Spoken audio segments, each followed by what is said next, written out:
Permanent hair removal at Anos. Flat 25% off. Call 970-389919.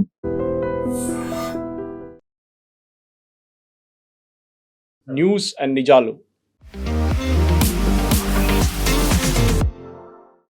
ఇవాళ కవిత గారు ఇక్కడ లేరు స్టూడియోలో, సో నేనే ఇవాళ మీతో మాట్లాడదాం అనుకున్నా. కొన్ని రోజుల నుంచి ఒక విషయం మన దేశంలో న్యూస్ ఛానల్స్లో తిరుగుతుంది. అది బీజేపీ కాంగ్రెస్ ముక్త్ భారత్ని పక్కన పెట్టి ఆపోజిషన్ ముక్త్ భారత్ చేస్తున్నారు అని ఒక ఆరోపణ చేస్తున్నారు. నాకు కూడా అనిపిస్తుంది, కరెక్ట్, నిజమే అనిపిస్తుంది. ఎందుకు బీజేపీ ఇట్లా చేస్తున్నారు? దీనికన్నా ముందు కూడా చేశారా? మనం చూసాం, వెస్ట్ బెంగాల్ ఎలక్షన్ జరిగిన తర్వాత మమతా బెనర్జీ పార్టీ తృణమూల్ కాంగ్రెస్ నుంచి చాలామంది ఎంపీలు ఎమ్మెల్యేలు బయటికి వెళ్ళిపోయారు. కొత్త పార్టీ పెట్టుకున్నారు, కొంతమంది మర్జ్ చేశారు, కొంతమంది ఎమ్మెల్యేలు 60 మంది దాకా పార్టీ నుంచి బయటకు వచ్చారు. ఎందుకు జరుగుతుంది అంత? అదే టైంలో మనం చూసాం, బీహార్లో 5-6 సార్లు ముఖ్యమంత్రిగా ఉన్న నితీష్ కుమార్ గారిని పక్కన పెట్టి ఆయన్ని రాజ్యసభ పంపించి బీజేపీ జేడీయూని అప్సల్ జీరోగా చేసేసింది బీహార్లో. వాళ్ళ ఎమ్మెల్యేలు ఉన్నారు కానీ వచ్చే ఎలక్షన్లో జేడీయూ ఉంటారో లేదో ఎవరికి తెలియదు. నితీష్ కుమార్ గారి కొడుకును ఒక మంత్రి చేశారు. ఇది మనం అర్థం చేసుకోవాలి, బీజేపీ స్ట్రాటజీ ఏంటి. ఇదే స్ట్రాటజీ మనం కర్ణాటకలో చూసాం. కర్ణాటకలో ఒక టైంలో జేడీఎస్ చాలా పెద్ద పార్టీ ఉంది. కుమారస్వామి గారు ముఖ్యమంత్రిగా ఉన్నారు, 2-3 సార్లు ఉన్నారు. కానీ ఆయన కాంగ్రెస్తో పొత్తు పెట్టుకున్నారు, మళ్ళీ బీజేపీతో పొత్తు పెట్టుకున్నారు, మళ్ళీ బయటకు వెళ్ళారు, మళ్ళీ తిరిగి వచ్చారు. దేవగౌడ గారు ప్రధానమంత్రి అయ్యారు. కానీ ఇప్పుడు చూడండి, దేవగౌడ గారిని రాజ్యసభ పంపించారు, ఆయన టర్మ్ అయిపోయింది, ఆయన రిటైర్ అయ్యారు, ఆయనకి ఎక్స్టెన్షన్ ఇవ్వలేదు. కుమారస్వామిని ఒక మంత్రిగా చేసి ఢిల్లీలో కూర్చోబెట్టారు. జేడీఎస్ ఒక మండ్యా పార్టీ నుంచి నోబడీ పార్టీ అయిపోయింది. బీజేపీ ఏం చేస్తున్నారు? మహారాష్ట్రలో చేశారు. ఒక టైంలో బాలాసాహెబ్ ఠాకరే ఉన్నప్పుడు బీజేపీ చాలా మటుకు జూనియర్ ప్లేయర్గానే ఉండిపోయింది మహారాష్ట్రలో. బాలాసాహెబ్ ఠాకరే వాళ్ళని ఎప్పుడు పైకి రానియలేదు. కోర్స్ ఆ టైంలో ప్రమోద్ మహాజన్, గోపీనాథ్ ముండే ఇట్లా చాలామంది పెద్ద బీజేపీ నేతలు ఉన్నప్పుడు కూడా బీజేపీ మహారాష్ట్రలో ముందుకు రాలేకపోయారు. కానీ బీజేపీ వెయిట్ చేశారు, ఒక సమయం వస్తుంది కదా మాది కూడా అని చెప్పి వచ్చింది. బాలాసాహెబ్ ఠాకరే గారు చనిపోయిన తర్వాత ఉద్ధవ్ ఠాకరే తర్వాత ముఖ్యమంత్రి అయ్యారు. మనకు తెలుసు, బాలాసాహెబ్ ఠాకరే ఎప్పుడు ముఖ్యమంత్రి పదవి చూడలేదని, కానీ ఉద్ధవ్ ఠాకరేకి ముఖ్యమంత్రి కావాలని అని అయ్యారు కూడా. కానీ ఏం జరిగింది దాని తర్వాత మనందరూ తెలిసిందే. ఉద్ధవ్ ఠాకరేని వాళ్ళ పార్టీని స్ప్లిట్ చేయడానికి బీజేపీ ఒక స్ట్రాటజీ చేశారు, మనకందరూ తెలిసిందే. అది షిండే గారిని వాడారు. షిండే గారి party, that is Shiv Sena, split అయ్యి ఒఫీషియల్ సింబల్ కూడా తీసుకెళ్ళిపోయారు. ఇది తీసుకొని ఆయన్ని ఫస్ట్ ముఖ్యమంత్రి చేశారు, ఆయన గదిలో కూర్చోబెట్టారు. దాని తర్వాత వచ్చే ఎలక్షన్లో, దట్ ఈస్ దాని తర్వాత వచ్చిన ఎలక్షన్లో బీజేపీ ఎక్కువ సీట్లు గెలిచారు. దాని తర్వాత దేవేంద్ర ఫడ్నవీస్ గారిని ముఖ్యమంత్రి చేశారు. ఇప్పుడు షిండే గారు ఉన్నారంటే ఉన్నారు, శివసేన ఉందంటే ఉంది, కానీ వాళ్ళ పాత గ్లోరీ ఎక్కడ వాళ్ళకి లేదు. అదే టైంలో మనం ఎన్సీపీ చూసాం, అది కూడా మహారాష్ట్రలో. ముందు ఒకరోజు ముఖ్యమంత్రి అయిన దేవేంద్ర ఫడ్నవీస్ గారు రాజీనామా చేయాల్సి వచ్చింది అజిత్ పవార్ కారణంగానే.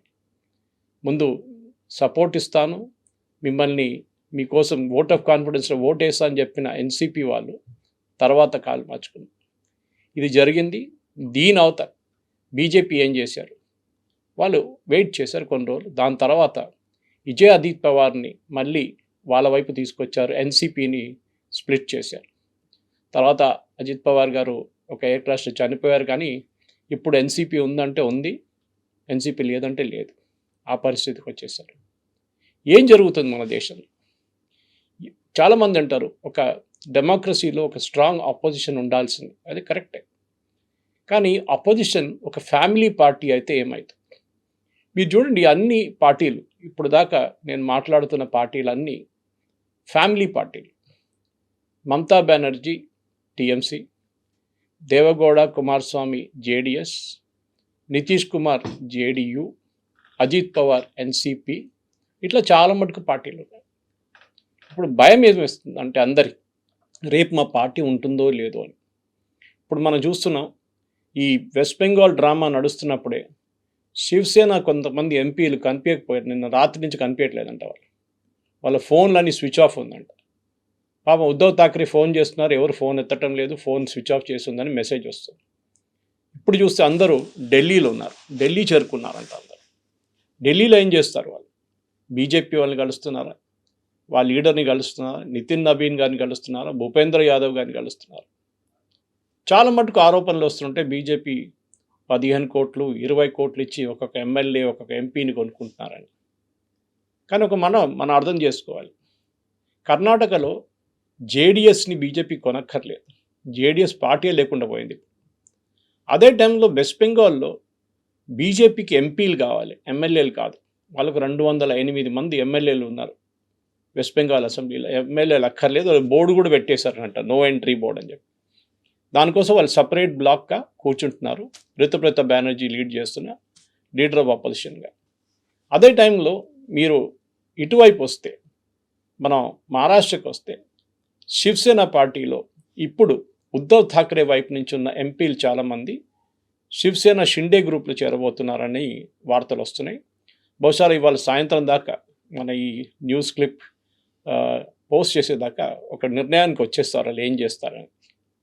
ఆల్రెడీ వెస్ట్ బెంగాల్లో ఉన్న ఎంపీలు 20 మంది వాళ్ళు స్పీకర్ ఓం బిర్లాని కలిశారు. వాళ్ళు నార్త్ ఈస్ట్లో ఏదో ఒక పార్టీ ఉంది ఎన్సిపిఐ అని చెప్పి, వాళ్ళలో జాయిన్ కాబోతున్నారు. దాంట్లో విలీనమై సపరేట్గా లోక్సభలో ఎన్డీఏని సపోర్ట్ చేస్తూ అంటారు. మనం చూడాల్సిందంటే ఇదంతా జరుగుతున్నప్పుడు కూడా బీజేపీ వైపు నుంచి ఒక స్టేట్మెంట్ లేదు, ఏం లేదు. వాళ్ళు ఏమనట్లేదు, జరుగుతుంది, మా రోల్ ఏం లేదు అంటారు దీంట్లో. కానీ రోల్ ఉంది, డెఫినెట్గా ఉంటుంది. భూపేందర్ యాదవ్ గారు ఇంటికి వెళ్ళారంటే దాంట్లో డెఫినెట్గా రోల్ ఉంటుంది దాంట్లో. ఆఫ్టర్ ఆల్ భూపేందర్ యాదవ్ గారు కదా ఇన్ఛార్జ్ ఉండే, ఎలక్షన్ ఇన్ఛార్జ్ వెస్ట్ బెంగాల్లో.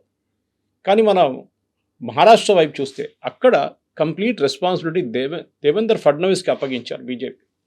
మీరు చూసుకోండి, వచ్చే ఎలక్షన్లో ఎవరు ఉండకూడదు. అది మనం మహారాష్ట్ర ఎలక్షన్ అంటే అక్కడ ఉన్న మున్సిపల్ ఎలక్షన్లో చూసాం. చాలా మటుకు సీట్లు బీజేపీ గెలిచారు, వార్డులు గెలిచారు, మున్సిపల్ కార్పొరేషన్ గెలిచారు, మున్సిపాలిటీలు గెలిచారు. కానీ అన్నిటికంటే ప్రెస్టీజియస్ ఉన్నది బిరహన్ ముంబై మున్సిపల్ కార్పొరేషన్, అంటే ముంబై మున్సిపల్ కార్పొరేషన్. అక్కడ శివసేన షిండే గ్రూప్ వాళ్ళు మళ్ళీ వాళ్ళ డ్రామా స్టార్ట్ చేశారు, మాకు మేయర్ పదవి కావాలన్నారు. బీజేపీ చాలా స్ట్రిక్ట్గా చెప్పారు, మేయర్ పదవి మీకు ఇవ్వము, మీరు ఏం కావాలంటే చేసుకోండి. ఫస్ట్ షిండే గారు అన్నారు, మేము సపరేట్ బ్లాక్గా కూర్చుంటాము, మేము అది చేస్తాము ఇది చేస్తాం అన్నారు. కానీ బీజేపీ వాళ్ళ మేయర్ని నామినేట్ చేసుకున్నారు, అది కూడా ఒక మహిళని. First time BJP mayor Brihanmumbai కార్పొరేషన్లో ఇప్పుడు ఉన్నారు. షిండే గారు ఏం చేశారు? ఏం చేయలేకపోయారు. కంప్లీట్గా బీజేపీ ముక్కలుగా ఆపోజిషన్ పార్టీస్ని ఫినిష్ చేస్తున్నారు. ఇది మంచిదంటే నేను మళ్ళీ అదే రిపీట్ చేస్తున్నాను, ఒక డెమోక్రసీలో ఒక స్ట్రాంగ్ ఆపోజిషన్ పార్టీ ఉండాలి. కానీ మనం ఇప్పుడు కాంగ్రెస్ పార్టీ పరిస్థితి చూస్తే అనిపిస్తుంది, వీళ్ళు కూడా ఏ రోజు స్ప్లిట్ అవుతారో, వీరు కూడా ఏ రోజు బీజేపీ వైపు వెళ్ళిపోతారని నాకైతే ఒక డౌట్ జరగవచ్చు. ఎందుకంటే మనం చూసాం ఆపోజిషన్ అనేది ప్రస్తుతం మనం చూస్తాం, కేరళలో కాంగ్రెస్ ఉన్నారు, సిపిఎం, ఇప్పుడు అక్కడ యూడిఎఫ్ పాలిస్తున్నారు. మనం టీవీకే మెడ్రాస్ అంటే తమిళనాడులో చెన్నైలో ఉన్నారు. కర్ణాటకలో అక్కడ మన ఇప్పుడున్న ముఖ్యమంత్రి డికే శివకుమార్ గారు కాంగ్రెస్, తెలంగాణలో రేవంత్ రెడ్డి కాంగ్రెస్, ఆంధ్రప్రదేశ్లో చంద్రబాబు నాయుడు గారు టీడీపీ, ఒడిశా, ఛత్తీస్గఢ్, మధ్యప్రదేశ్, మహారాష్ట్ర, గుజరాత్, రాజస్థాన్, హిమాచల్ ప్రదేశ్, ఢిల్లీ, ఉత్తరప్రదేశ్, బీహార్, వెస్ట్ బెంగాల్, అస్సాం, ఇంకా నార్త్ ఈస్ట్ స్టేట్స్ అన్నీ బీజేపీ దగ్గర ఉన్నారు. 22 states and union territories BJP దగ్గర. కానీ రాబోయే ఎలక్షన్, ఇప్పుడు నెక్స్ట్ ఎలక్షన్ అన్నిటికంటే ఇంపార్టెంట్ ఎలక్షన్ ఉత్తరప్రదేశ్లో జరగబోతుంది 2027. ఈ ఎలక్షన్లో సమాజ్వాదీ పార్టీని బీజేపీ స్ప్లిట్ చేస్తారంటే అది చాలా డౌట్ఫుల్. ఎందుకంటే సమాజ్వాదీ పార్టీలో చాలామంది ముస్లిం ఎమ్మెల్యేలు ఉన్నారు. అది కాకుండా ఆ యాదవ్ ఓట్ బ్యాంక్ నుంచి వచ్చిన చాలామంది ఎమ్మెల్యేలు ఉన్నారు. వాళ్ళు ఇటువైపు రారు బీజేపీలో. కానీ కాంగ్రెస్తో పొత్తు పెట్టుకుంటారా? అది కూడా డౌట్ఫుల్. ఆల్రెడీ అఖిలేష్ యాదవ్ కొన్ని స్టేట్మెంట్లు చేశారు కాంగ్రెస్ గురించి. దాంతో అక్కడ ఉన్న కొంతమంది కాంగ్రెస్ లీడర్స్ అభ్యంతరం తెలిపారు వాళ్ళు. కానీ అఖిలేష్ యాదవ్ పట్టించుకోవట్లేదు. అఖిలేష్ యాదవ్ ఒక స్టేట్మెంట్ కూడా చేశారు, నాకు భయం వేస్తుంది అన్నారు. వెస్ట్ బెంగాల్లో జరిగిన తర్వాత నా పార్టీతో ఏం కాబోతుందని చెప్పి నాకు భయం వేస్తుంది అన్నాడు. ఆలోచించండి. ములాయం సింగ్ యాదవ్ ఇన్ని సంవత్సరాలు ఉత్తరప్రదేశ్లో పరిపాలించిన తర్వాత వాళ్ళ కొడుకు ఇప్పుడు వాళ్ళ పార్టీ సమాజ్వాదీ పార్టీ నడిపిస్తున్నారు. ఆయన అంటున్నారు నాకు భయం వేస్తుందని. అక్కడ ఇంకొక పార్టీ కూడా ఉందో లేదో తెలియదు ఇప్పుడు. బహుజన్ సమాజ్ పార్టీ బిఎస్పి మాయావతి గారు. మీరు ఎవరైనా ఆమె స్పీచ్లో లేకుంటే ఆమె వీడియో ఇప్పుడెప్పుడైనా చూసారా? వారం ముందో లేకుంటే 10 రోజుల ముందు ఎక్కడుందో తెలియదు. అది కూడా ఒక ఫ్యామిలీ పార్టీ. అక్కడ కూడా అదే గొడవ. మన అందరు తెలిసిందే. ఆమె నెవ్యూ పార్టీకి వచ్చి చాలా డబ్బులు సంపాదించారని చెప్పి పార్టీని తీసి బయటపడేశారు. దాని తర్వాత మళ్ళీ ఆయన తీసుకున్నారు. ఇప్పుడు మాయావతి ఎవరితో పొత్తు లేదంటుంది. మాయావతికి సీట్లు వస్తే అది కూడా రావట్లేదు. కానీ అన్నిటికంటే ఇంట్రెస్ట్ అంతా మొదలైంది వెస్ట్ బెంగాల్ నుంచి కదా. ఎందుకు వెస్ట్ బెంగాల్లో ఎమ్మెల్యేలు, ఎంపీలు, మున్సిపల్ కౌన్సిలర్లు, పంచాయత్ మెంబర్లు, సర్పంచ్లు భయపడుతున్నారు? నేను ఒక వీడియో చూసాను. ఒక మహిళా మున్సిపల్ వార్డు మెంబరు, సర్పంచ్ అనుకుంటాను. ఆమె ఏడుచుకుంటా నమస్తే పెట్టి అందరినీ, నేను తప్పు చేశాను, నేను లంచం తీసుకున్నాను, అందరికీ రిటర్న్ ఇచ్చేస్తాను తీసుకున్న లంచం అని చెప్పి ఏడుస్తున్నాను. ఆ వీడియో చూస్తే తెలిసిపోతుంది అక్కడున్న ఎమ్మెల్యేలు ఎందుకు భయపడుతున్నారు, అక్కడున్న ఎంపీలు ఎందుకు భయపడుతున్నారు, వాళ్ళు అటువైపు ఎందుకు వెళ్ళిపోతున్నారు, ఇంకో పార్టీ ఎందుకు పెట్టుకుంటున్నారు, స్ప్లిట్ ఎందుకు అయ్యారని. మనం చూసాం అభిషేక్ బెనర్జీ, ఏది మమతా బెనర్జీ తర్వాత నంబర్ 1 పార్టీలో ఆయనకున్న సెక్యూరిటీ, అప్పుడు టీఎంసీ ఉన్నప్పుడు ముఖ్యమంత్రి కన్నా ఎక్కువ సెక్యూరిటీ ఉండేంట ఆయనకి. కానీ ఏం జరిగింది? కొన్ని రోజుల్లోనే ఎలక్షన్ ఓడిపోగానే ఏ రోజు ఇంటి నుంచి బయటకు వచ్చారో ఆ రోజు అభిషేక్ బెనర్జీని గుడ్లతో కొట్టి ఆయన కార్ నుంచి బయటికి గుంజి, దాని తర్వాత ఆయన 2 వీలర్ మీద హెల్మెట్ వేసుకొని కూర్చుంటే ఆయనని బట్టలు ఇప్పి కొట్టారు. అక్కడున్న చాలామంది మున్సిపల్ కౌన్సిలర్లు కట్ మనీ తీసుకున్న వాళ్ళందరూ వాళ్ళ లంచం ఇప్పుడు తిరిగేస్తున్నారు. మన భారతదేశంలో బహుశా ఇట్లాంటి ఒక సీన్ ఎప్పుడు చూడలేదు. మన దగ్గర చాలామంది ఉన్నారు ఇక్కడ లంచం తీసుకున్న వాళ్ళు. ఓకే, ఎలక్టెడ్ రిప్రజెంటేటివ్స్ చాలామంది ఉన్నారు కింద స్థాయి నుంచి. ఓకే, కానీ వాళ్ళు ఎప్పుడైనా తీసుకున్న లంచం రిటర్న్ ఇచ్చారా? ఇవ్వలేదు. ఎందుకంటే భయం లేదు. కానీ వెస్ట్ బెంగాల్లో ప్రజలు అట్లా కాదు.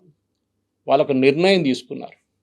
మమ్మల్ని ఎవరు ఏడిపించారో, మా దగ్గర నుంచి ఎవరు లంచం తీసుకున్నారో, మమ్మల్ని ఎవరు ఆఫీస్ నుంచి ఆఫీస్ తిప్పారో వీళ్ళని ఒకరోజు మేము కొడతాము.